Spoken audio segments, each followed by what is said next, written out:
everybody, this is Peggy from May Arts Ribbon, and today I want to show you how you can make a beautiful card using some of the new and some of the old Tattered Angels Glimmer Mist. They have several different types, but isn't this beautiful? And then I'm going to use a little bit of May Arts Ribbon on the end there, one of my favorites. So let's get started and show you some of the things that we used. We're going to use some of their Glimmer Mist. This particular one is a blackberry, and we're going to use it's a limited edition, so got to make sure you get some of that. And then we're going to use the chalkboard Glimmer Mist. I really like this a lot, the chalkboard ones, because they give kind of a flat look instead of the glittery kind of a look. So I kind of like that for some of my altered projects I do. They have a glaze, a glimmer glaze, and this you'll see there's kind of the shimmery glaze that we're going to put on there. And then one of my favorites is the Glam. It's a glitter paint. Look at all that glitter on there. Woohoo! We're going to shake that up and get it all through there and do that. And then, of course, I am going to use some May Arts ribbon. I just love this ribbon. It's sheer in the center, and then it has these really cool, like, braided things on the side. Just love that one. And I believe the number is CD32, and this is a 1-inch ribbon, so we're going to use some of that. So, here's another card I did, just real quick to show you. This paper was actually this color, and look at how I changed it using those products. Isn't that awesome? Oh, well, let's get started here. Alrighty. Now the first thing we're going to do is I'm going to use my Glimmer Mist and I'm going to shake it up a bit. And I don't shake it like up and down because I try to keep the particles from getting up into the nozzle. I kind of do a rounding shake kind of a deal and get it up there and pound it on the bottom a little and get them loose and just give it a good shake. Okay, there we go. So let's give this a little, well, you know what? I think I want to start with the chalk. Let me redo that. I just almost messed up my card. Well, there's never any mistakes in art's what I've been told, so I could have made it work. There we go. Make a little on my finger. So we're just going to spritz this and change the color of my card base. Isn't that beautiful already? Just look. That's why I like it. It's kind of got that a flat but a metallic-y. Ooh, I'm really liking that. And then I always wipe up what's on my craft mat because I don't want to waste anything. Wipe that all up. There we go. Now dry my fingers off a little bit. And then I'm going to bring in the cordial. And I want to get a stencil to show you. So hang on, I'll be right back. Now what I did is I grabbed a stencil. This is actually a Tattered Angel stencil that I got quite some time ago. And I'm just going to lay it on my card like so. I'm going to put this here. Again, I'm going to give this a little twisting, shaking kind of an action. Get my hands out of there. And then we're just going to spritz it in there. There we go. Maybe a little more. Now, here's what I do.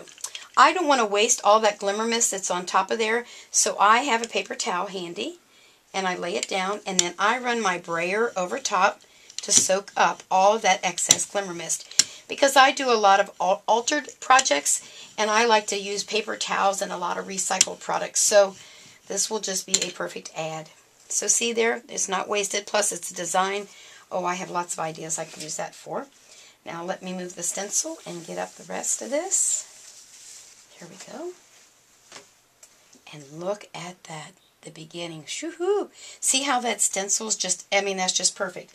Now what I want to do is to hit this with a little bit of heat. So I have this handy-dandy piece of cardboard. I saw this at a convention. The lady wrapped foil around it. And then when you heat things up, you use your little clothespins to hold your paper on there, and then it won't burn your hands. So let me hit this with a heat gun. I'll be right back. Now I went ahead and hit that with a heat tool just to get it dried up a little bit better. And now I'm going to go ahead and I'm going to stamp my verse on there. I'll bring this in. And I'm just going to use Versamark, which is a water-based, a watermark stamp that you can emboss with. And I changed up because I don't need two of the same verse cards, so I'll just use this one. Because you can always use the thank you card. And we're going to just stamp it down. Now I also use a stamp mat, which is this red part underneath here, burgundy part. That just gives me a better impression with my ink. And then I'm going to use some of the extra fine detail embossing powder. Pour that on there. Yes, I know that looks like a lot, but I'm not going to use all that, obviously. And we're going to shake it around. And then if you get little parts here on the side that you don't want, you just take your brush and brush those right off of there.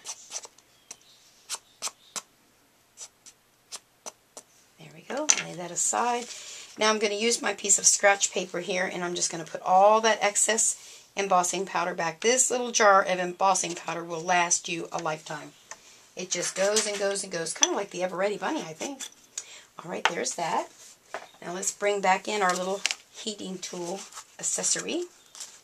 And let me hit that with a heat gun. We'll be right back. There we go. I embossed it. Look how nice that shows up on there.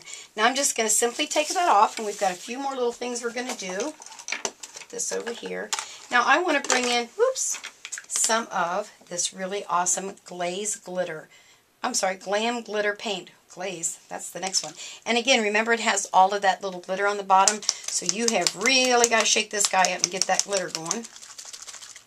There we go. Now there's not an applicating brush or spigot in this one, so I'm not really concerned about getting anything stuck anywhere. So I'm going to bring this in. Now I want you to watch really close how this is going to change in appearance when I add this. Just going to stick my brush in there and come right across. I'm going to do about half of it so that you can see the difference in how that changes the colors of the mist that I put on there already, and it gets that glitter, which, you know, I love glitter. Now let me just show you the difference there. Can you kind of see the difference where this is darker and I've added the glitter? I'm not real sure if the camera can bring up the glitter or not, but it is very heavily glittered, which I love. Now let me bring in one that I did earlier, the whole thing, and show you the difference.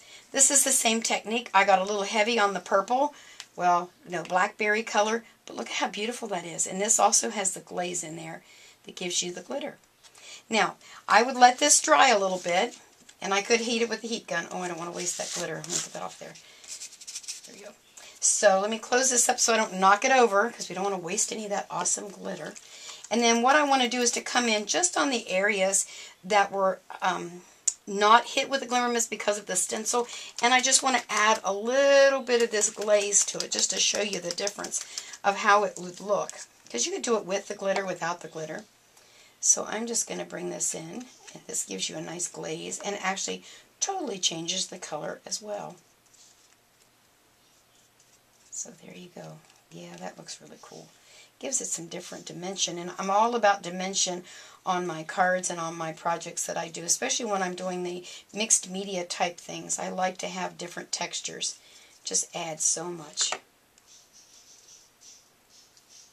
You know, if I let my granddaughter see this, she'll think it's fingernail polish and try to put it on her fingers with that nice little applicator. I'll have to watch, make sure she doesn't catch into this stuff, huh? Alrighty. Now let me just put the lid on that and show you the difference again. Can you kind of see how that kind of gives it a blended greenish cast to it, because I used the green obviously, but it also gives it a glaze really different than the glitter. There's not really sparkle here, it's this all over glaze. So all I'll have to do now is to trim that down, and we can do that real quick and just show you here. It might not be, oh, it's pretty close to being dry. There we go. And let's see, I think I'll take a smidgen off of the top. There we go. And then all I have to do now is to bring in my ribbon. And you can do a bow or you could do a knot. I tend to do knots more so on cards that I'm sending out, because I don't like to pay all that extra postage for it being poofy. But this ribbon, I'm telling you, is just absolutely awesome because it just makes such a beautiful knot. Ooh, I got that too tight. There we go. And then we're going to just trim that off. And then when I put it on my base card, voila, you have a card.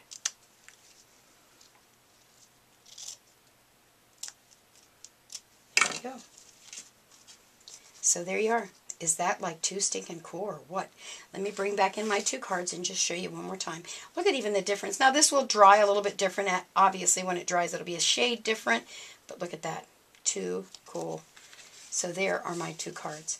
So make sure to stop over to Mayart's blog, because all this week we're going to be doing different projects, all the designers with the different Tattered Angel products, and you will be truly amazed at what you can do. Have a great day. Bye.